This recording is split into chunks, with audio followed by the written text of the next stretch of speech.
Yeah, we know what you mean. And you know who might also know what you mean? Only children, because they get a lot of time by themselves. Now, I think three of us on this panel are the parents of only child. And so, of course, there's this article that came out for mindbodygreen.com that looks into the stereotypes that only children have. We've all heard it.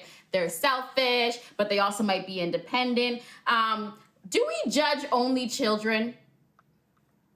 Do I judge only children? Yes. And do we judge them unfairly?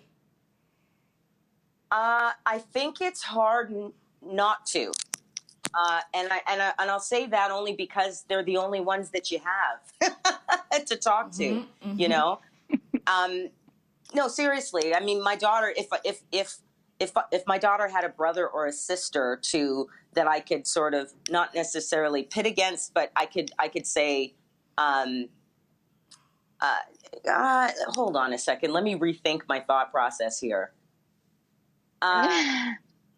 Well, I will say, Divine, I don't know, you're ahead of the game because I also have an only daughter.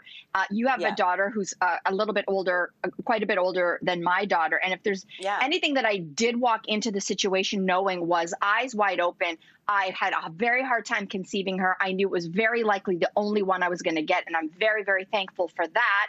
But I do know, because I have a degree in psychology, that when you know better, you do better. This picture says it all, ladies. This is what I'm dealing with in my house. Do you see this? This girl came out of the womb with swag and confidence. And sometimes people will say too much confidence. Sometimes that person's me. No, I'm just kidding. But the point is, when you know better, you do better. And only children do have, like, yes, they're born leaders. Yes, they're confident. But there is the other side of that, which is maybe they need to practice listening skills. Maybe they need to practice empathy. Maybe they need to practice sharing. So I knew going in, I need to be ready to provide those to her, because in her social world, she's not going to get that opportunity when it's just her, me, and her dad in the house. Yeah, exactly. Mel, I completely understand where your daughter is coming from, though. When I was her age, I wanted so badly for my parents to have another child. And I wanted I wanted a sister. And then, of course, they had a boy, and then another boy. And then finally I was like, please get me a sister. And they gave up, and they're like, here's a cat. And the cat ended up being a boy.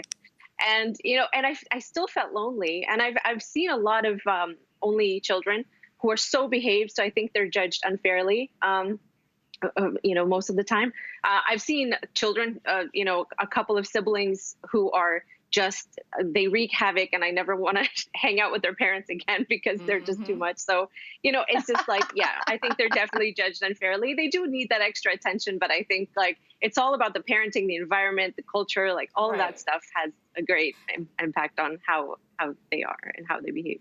Listen, my little underground communications with other moms in quarantine tell me that they probably wish that they had just one child to mind in these quarantine times. But let's be real, only children, there are some stereotypes they definitely fulfill. I'm not trying to throw my son under the bus, but he is needy, okay? He is needy for the attention, okay? I worry about that a lot. That it is what it is with just one, and there's just me. I mean, and then, and his father as well. But I mean, there are other things I look forward to. There's going to have to be time where he's going to have to become independent and do things on his own. So I think there's a bit of a balance there.